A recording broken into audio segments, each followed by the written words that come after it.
4.5 billion years ago, a giant molecular cloud collapses in space, setting free a solar nebula out of which a planet is born, Earth. For 2 billion years, this planet evolves and first life appears. A soup of cells. Bacteria, algae, fungi, a myriad of plants come to life. Fish rain the oceans and eat the algae. They absorb the sunlight and store it in their bodies. Dinosaurs, amphibians, reptiles, birds, and mammals, they all live and die. And each year, their dead bodies are covered by layers and layers of sediment. Heat and pressure rise, turning them into yellow-black liquid, oil. Humans arrive, and with them, geologists. They study for years to find the oil and build rigs in remote places. Giant pumps extract the liquid, and it's shipped across the oceans. A refinery now cracks it open, and once again it travels. A factory then binds the compounds and turns them into plastic pellets. Stored in big containers, around the world they go. Liquefied, they're molded into the shape of a beautiful spoon. The spoon drops and cools off to harden.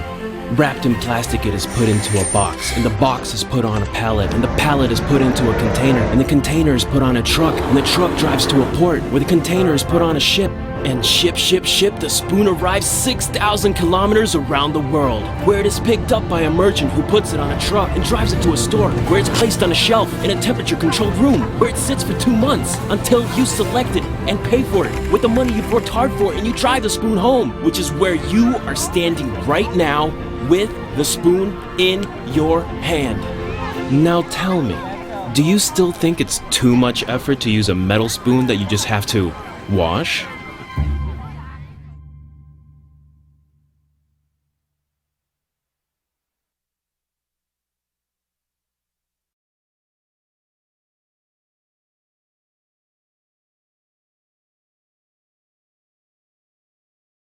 Women cannot rule. Women should be slaves. Women need to be controlled. Frauen sollten zu Hause bleiben. Las mujeres necesitan ser disciplinadas. A new ad campaign launched this week by UN Women reveals that despite decades of global advancement, prejudice and discrimination towards women and gender equality still continues today. It shows stark images of real, auto-completed Google searches over the mouths of women portraits as if to silence their voices. Online searches can reveal a lot about us as a society. You go and search on Google and you'll see it for yourself. These are real results. This is not something extrapolated. People are already speaking out under the hashtag Women Should. The online world has literally turned into this enormous UN forum for the people. The autocomplete truth has become a viral sensation, capturing headlines across the world. Individuals and organizations are now creating their own versions. If you haven't already joined the conversation on gender equality, this online video might just persuade you. 10-year-olds, 11-year-olds debating gender equality in classrooms. And I think that says a lot about how our schools are catching on. Shocking results, and these were real, and this is really what they believed was the genesis of how it went viral, so to speak. It was about the imagery that was that could be transformed and distributed everywhere. I think it drives to behavior very quickly, which is really powerful. This is not a campaign just for UN Women, the organization. It is for us understanding each other more. So it has a larger, really powerful purpose. Don't you stop. Prosperity, stability. Terrorist is extremist. To prevent them from getting a nuclear weapon. Den Euroraum zusammenzuhalten. There aren't nearly enough women round the cabinet table. Universal rights apply to women as well as men. Natürlich vor allen Dingen auch das Thema der Frauen. L'égalité entre les femmes et les hommes.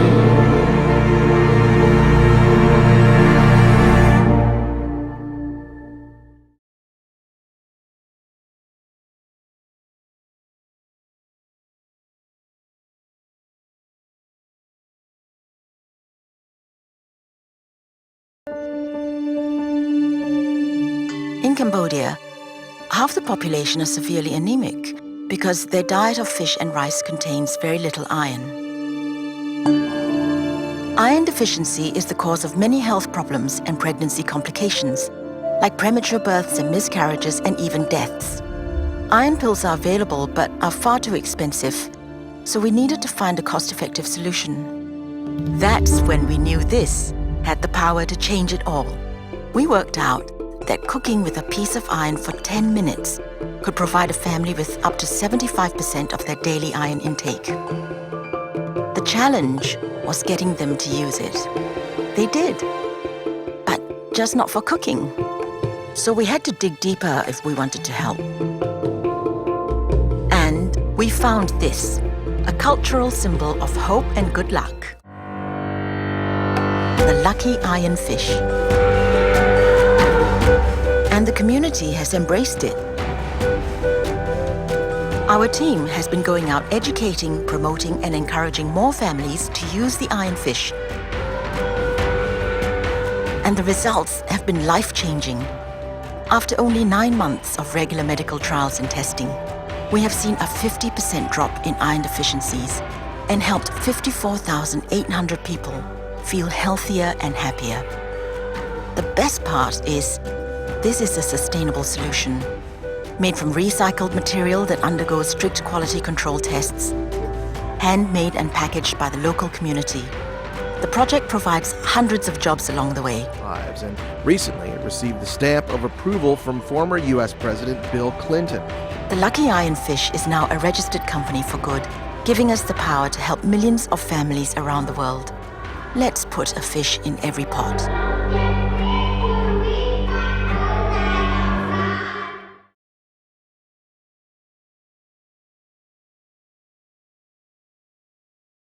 You know, grocery shopping is a must, but you might be picking up more than you think. Shopping carts, specifically those handles, could be contaminated with up to 1 million germs. Salmonella, E. coli, and Staph aureus are nasty bacteria that cause severe gastrointestinal illnesses. Certain uncommon strains can even be deadly.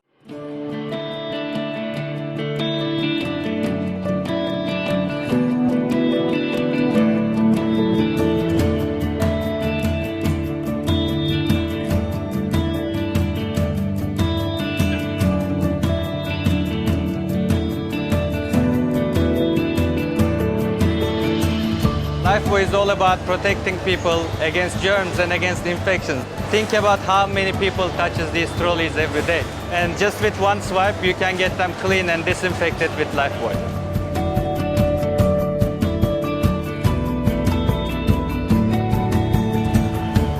Right now we are partnering with Carrefour in their flagship store, the biggest store in the Middle East.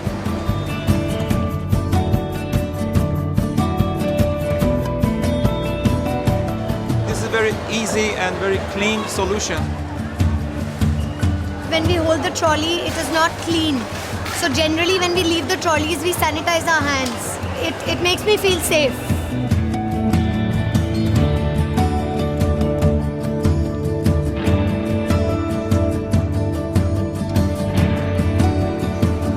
And there are various applications for this. We want to use them in hospitals, in the trains, in the bus.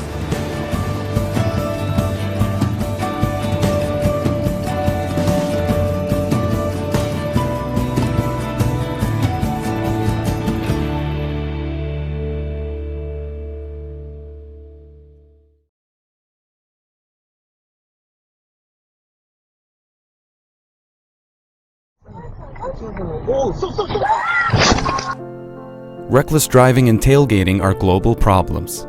But in the United Arab Emirates, it's the #1 cause for accidents and road deaths. I'm responsible of running a taxi fleet of 4,344 vehicles. Our first priority is the safety of our passengers and our drivers. Tailgating is the #1 cause for accidents on the road. We felt that something needed to be done. So together with the Roads and Transport Authority, we created a device that warns offending drivers about the dangers of tailgating. Back Off Radio. This is how it works. Once a taxi reaches 60 kilometers an hour, sensors are activated. When a driver breaches the safety zone behind the taxi, the device transmits a warning message to the offending car's radio. When a taxi driver is too close to the car in front of them, the device transmits a warning message through the taxi zone speakers. Please keep a safe distance from the car in front. It could be carrying a friend or a loved one. This is a road safety message from the RTA and Virgin Radio. The message is delivered live to the offending drivers when it's needed. To ensure greater coverage, our messages were translated and delivered in 4 most spoken languages across relevant radio stations. बराए मेहरबानी अगली गाड़ी से कृपया आगे वाली गाड़ी में सयारा लती तस्वीर वाला. The RTA have created device caps to help technology reduce revolution road accidents is Dubai's taxi service. Very cool. It's an RTA initiative. Taxis which will send real-time alerts. Once a vehicle breaches the safety zone. But more importantly, we saw a shift in driver behavior, and tailgating incidents have started to fall for the first time in 4 years. Back Off Radio, the safety message that saves lives before it's too late.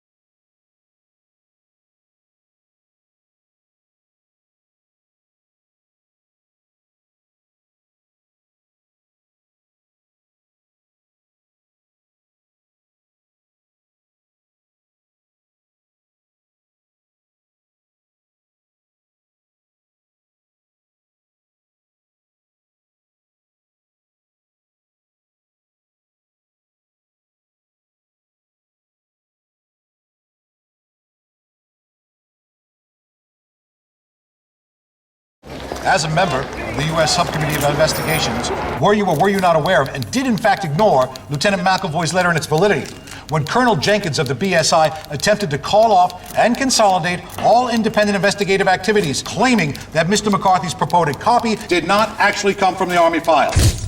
According to my report filed on February 17, 1965, we never received and were not informed of any documents from the FBI, nor from Senate Counsel Ray Jenkins, who in fact was cross-examined by Welch and did, according to Article 15B, receive an A462 just before he admitted the document. Mutatis mutandis, this A462 asserts but does not confirm all matters legal and illegal, institutional and non-institutional, violent, non-violent, and domicile. I will now proceed to translate the said 321-page document to German auf Deutsch to members of the Defense Committee from Berlin. Am 21. November 1961 hat in Georgetown, Washington, D.C. ein Mitglied der Regierung der Vereinigten Staaten von Amerika ein schreckliches Verbrechen.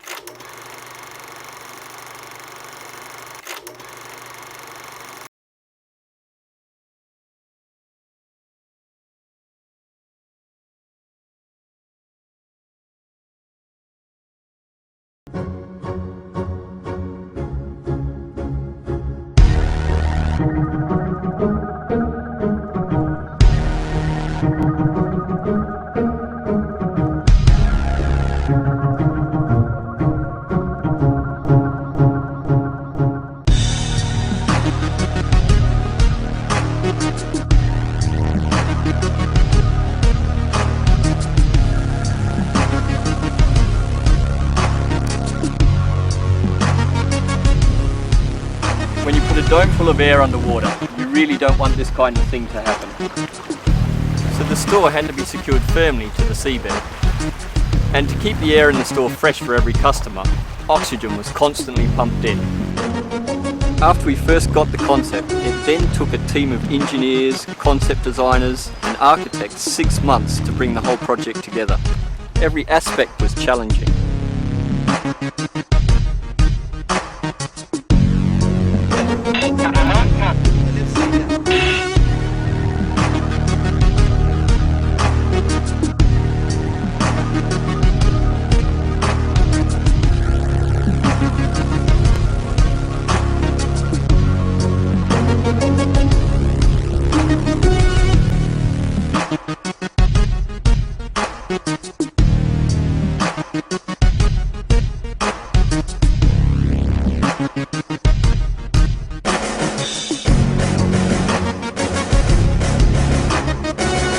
Sony Xperia Aquatech concept store made quite a splash when it was opened off Dubai. Sony is opening the world's first underwater store. It's really unusual, it's quite unique. I did something I had never done before, an underwater selfie. What a fantastic experience. And all of a sudden you pop out in this like dome inside and you can breathe and there's phones and it was just incredible. I haven't experienced anything like that before.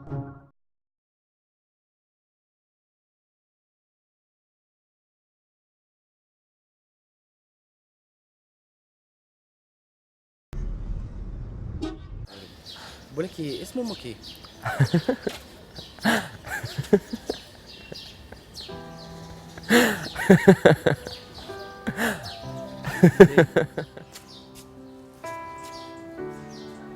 مش عارف اجيبها في ناس بتبقى ما بتحبش تقول اسم والدتها خالص. الاب عادي، الام لا. بنحس ان هو ممكن يبقى عيب او حاجه زي كده. يا ابني بسيمة عمران ما تتكلم.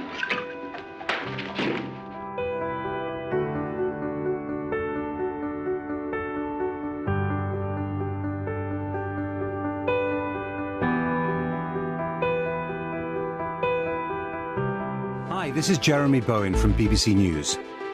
You're listening to World Have Your Say.